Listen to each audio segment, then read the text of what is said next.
முக்கிய செய்தி. ஐபிஎஸ் அதிகாரி ரூபேஷ் குமார் மீனா நெல்லை மாநகர ஆணையராக நியமனம் செய்யப்பட்டிருக்கிறார். 17 ஐபிஎஸ் அதிகாரிகள் பணியிட மாற்றம் செய்யப்பட்டிருக்கிறார்கள். அதனை பொறுத்தவரை நெல்லை காவல் ஆணையராக ரூபேஷ் குமார் மீனா நியமனம் செய்யப்பட்டிருக்கிறார். மேற்கு மண்டல ஐஜியாக இருந்த புவனி சுவாய் காவல் தலைமையிட ஐஜியாக மாற்றம் செய்யப்பட்டிருக்கிறார். மேற்கு மண்டல ஐஜியாக செந்தில்குமார் நியமனம் செய்யப்பட்டிருக்கிறார். மகேஷ்குமார் ரத்தோட் சமூக நீதி மற்றும் மனித உரிமைகள் பிரிவு ஐஜியாக நியமனம் செய்யப்பட்டிருக்கிறார். நெல்லை காவல் ஆணையராக ரூபேஷ் குமார் மீனா நியமனம் செய்யப்பட்டிருக்கிறார். தமிழ்நாடு காவலர் வீட்டு வசதி கழக தலைவர் மற்றும் மேலாண் இயக்குநராக டிஜிபி சைலேஷ் குமார் யாதவ் மாற்றம் செய்யப்பட்டிருக்கிறார்.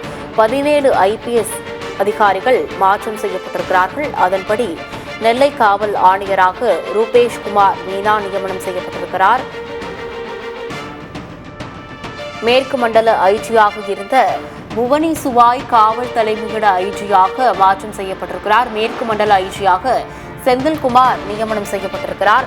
மகேஷ்குமார் ரத்தோட் சமூக நீதி மற்றும் மனித உரிமைகள் பிரிவு ஐஜியாக நியமனம் செய்யப்பட்டிருக்கிறார். 17 ஐபிஎஸ் அதிகாரிகள் பணியிட மாற்றம் செய்யப்பட்டதில் தமிழ்நாடு காவலர் வீட்டு வசதி கழக தலைவர் மற்றும் மேலாண் இயக்குநராக டிஜிபி சைலேஷ் குமார் யாதவ் மாற்றம் செய்யப்பட்டிருக்கிறார்.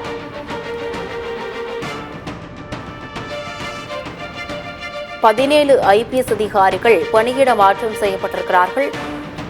நெல்லை காவல் ஆணையராக ரூபேஷ் குமார் மீனா நியமனம் செய்யப்பட்டிருக்கிறார். ஐபிஎஸ் அதிகாரி ரூபேஷ் குமார் மீனா நெல்லை மாநகர ஆணையராக நியமனம் செய்யப்பட்டிருக்கிறார்.